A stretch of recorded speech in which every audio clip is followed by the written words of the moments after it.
But first, we do turn to, once again, Kenosha, Wisconsin, where after 23 hours now of deliberation, there is still no verdict in the trial of Kyle Rittenhouse. It is not clear what kind of progress the jury is making. Speculation is fruitless, but last night there was a serious development outside of the courthouse. A van transporting the jury was aggressively tailed by a freelance producer working for NBC News. At one point, the producer ran a red light in order to keep pace with that van. After getting pulled over for several traffic violations, he claimed that he was told under the direction of a New York-based MSDNC producer to do this, follow the van with the jurors in it. Kenosha police suspect this person was trying to photograph the jurors, which of course would be an egregious offense and danger to the jurors themselves. In fact, following or stalking or intimidating anybody on a jury for any reason is a major problem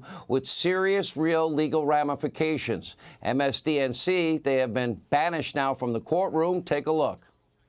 I have instructed that no one from MSNBC News will be permitted in this building for the duration of this trial.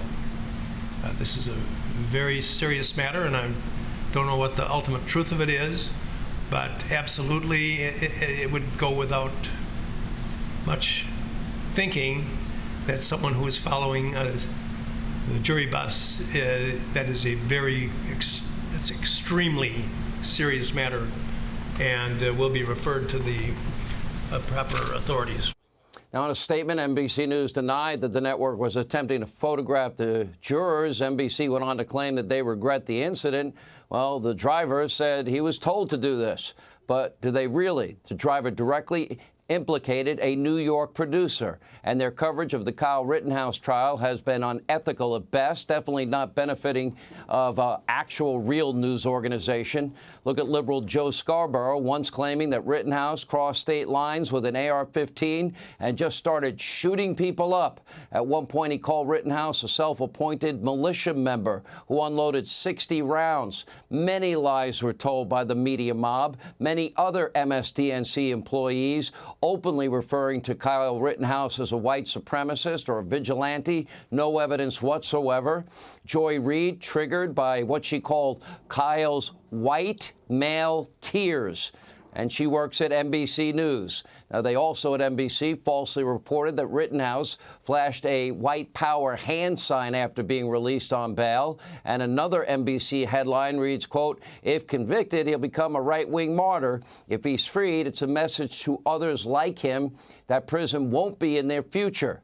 At NBC News, there is no presumption of innocence, no due process for Kyle Rittenhouse, no rule of law, no equal justice under the law, no equal application of our laws. Facts, eyewitnesses, their accounts, video evidence, none of that matters to NBC. It's always the same thing. The political narrative is way more important, and rushing to judgment. Take a look. Here we have a 17-year-old kid, underage, said he bought an AR-15 because he thought it was cool.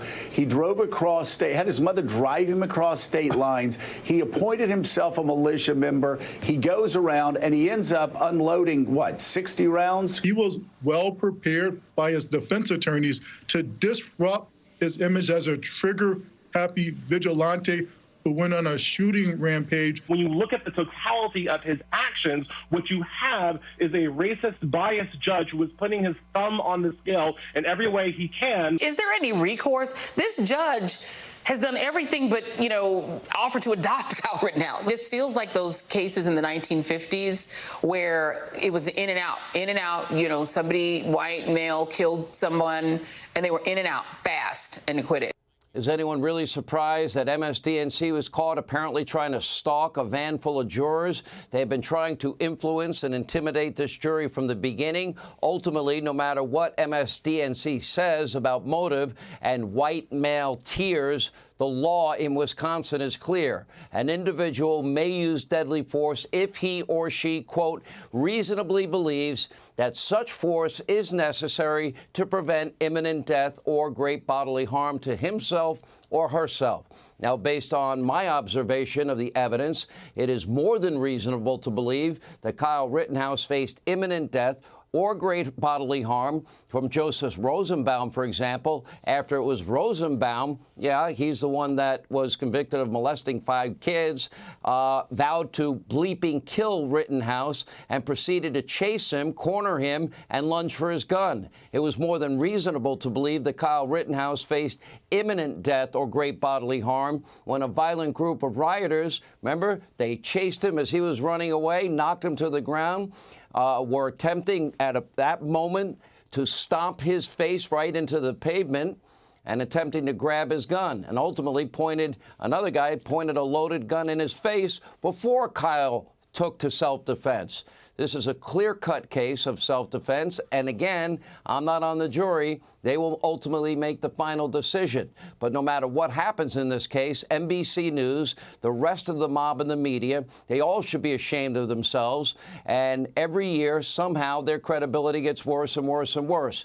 They've been wrong on every single solitary case. The same people that lied for 3 long years about Trump, Russia, collusion, the dirty Russian disinformation dossier that Hillary Clinton paid for. They didn't care at all about lying to a FISA court when it says affirmed affidavit.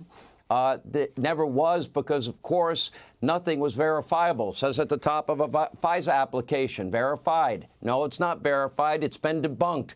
And they won't admit to the error and the lies and the conspiracy theories and the hoax they perpetrated on you, the American people. By the way, they got it wrong on Nicholas Sandmann. They got it wrong on Ferguson, Missouri. They got it wrong with Freddie Gray. In Baltimore, they got it wrong with the Cambridge police. They get it wrong with UVA. They get it wrong with Duke Lacrosse. They always get it wrong because they always rush to judgment, and they have no evidence, no facts, and they allow for no due process. Hey, Sean Hannity here. Hey, click here to subscribe to Fox News YouTube page and catch our hottest interviews and most compelling analysis. You will not get it anywhere else.